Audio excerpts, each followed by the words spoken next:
శుభమస్తు కార్యక్రమంలో గృహ బలం అంశానికి స్వాగతం. అదృష్టాన్ని ఎవరూ తప్పించలేరు, కానీ ఒక్కొక్కసారి ఆ అదృష్టం బాగా విశృంఖలంగా పట్టాలి అన్నప్పుడు వాస్తుశాస్త్రరీత్యా గ్రహచార రీత్యా కూడా కొన్ని ఆధ్యాత్మిక తత్వంతో కూడినటువంటి ఉపయోగ తత్వంలో ఉన్నటువంటి విశేషాంశాన్ని మనం ఆచరించినట్లయితే అదృష్టం మరింతగా మీ వెంట ఉండి ఈ జీవిత గమ్యంలో అన్నీ కూడాను ఆనందతత్వంలో జీవించటానికి ఆస్కారం ఉంటుంది. అందుచేత అదృష్టం మన వెంట ఉండి తీరటానికి మన మహర్షులు చెప్పినటువంటి సూత్ర ప్రాతిపదికల్ని ఒక్కసారి గనక పరిశీలించినట్లయితే మీ యొక్క ఇంటి ముఖద్వారానికి రెండు వైపులా కూడా, అంటే బయట లోపల కూడాను లక్ష్మీదేవి యొక్క పటం ఉంచండి. చాలా మంది అనుకుంటారు, అయ్యా బయట లక్ష్మీదేవిని పెడితే లక్ష్మీదేవి బయటికి వెళ్ళిపోతుంది కదా, ఎలాగండి అని. ఇక్కడ మనం ఏమన్నాం, బయట ఉండాలి, లోపలికి కూడా ఉండాలి, రెండు వైపులా కూడాను లక్ష్మీదేవి యొక్క పటాలు ఉంచాలి.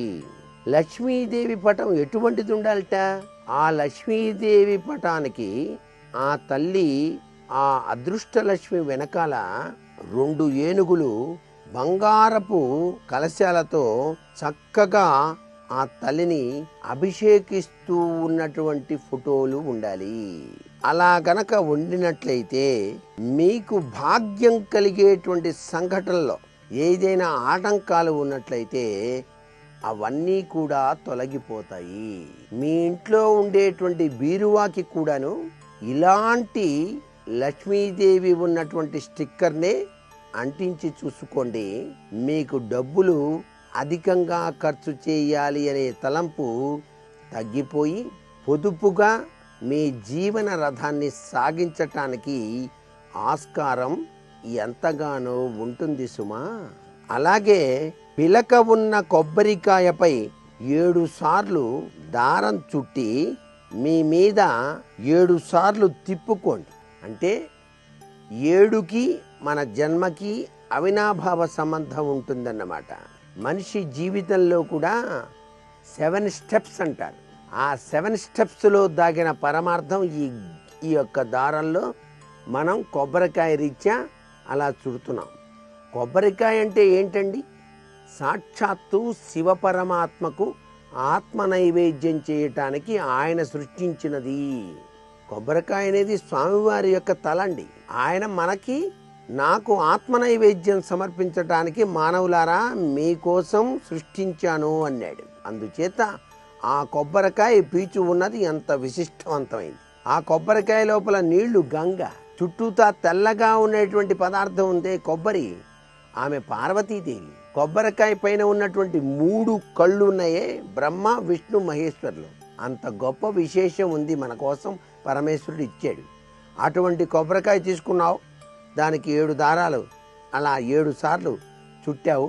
చుట్టిన తర్వాత నీ చుట్టూతా కూడా 7 సార్లు తిప్పుకోవాలి. ఇలా పైనుంచి కిందకి క్లాక్ వైజ్డ్గా తిప్పుకోవాలి. ఇలా క్లాక్ వైజ్డ్గా తిప్పుకున్న తర్వాత పారేటువంటి నీటిలో పారవేయాలి. ఎప్పుడైతే ఇలా చేశారో అదృష్టాన్ని అందుకోవటంలో మీకు కలిగేటువంటి అడ్డంకులన్నీ కూడా పటాపంచలైపోతాయి. అలాగే లక్ష్మీదేవికి ముత్తైదువులంటే చాలా ఇష్టం. ఆ తల్లి అనురాగవల్లి కదండి, అమ్మలగన్న అమ్మ కదా. అందుచేత 7 శుక్రవారాలు 7 ముత్తైదువులను ఇంటి గృహిణి ద్వారా సౌభాగ్య సామాగ్రిని కానుకగా ఇప్పించండి. మీ ఇంట్లో సౌభాగ్య సామాగ్రి అంటే కుంకం, పసుపు, చందనం, తాంబూలం, ఇవన్నీ కూడా సౌభాగ్య సామాగ్రి కదా.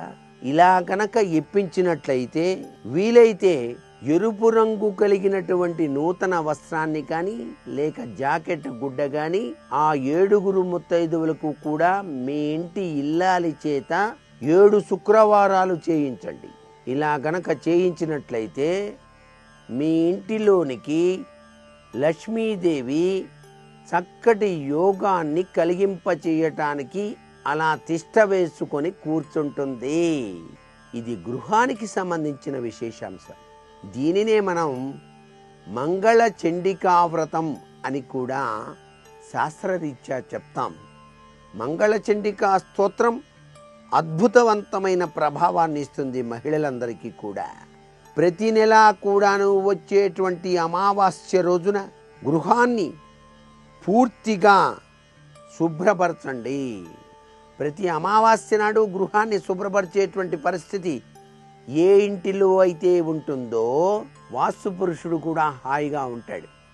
మనకు కావలసినటువంటి యోగాన్ని కలిగించటానికి ఆ గృహతత్వం బాగా మనకు సహకరిస్తుంది అనే విషయాన్ని గుర్తుపెట్టుకోవాలి.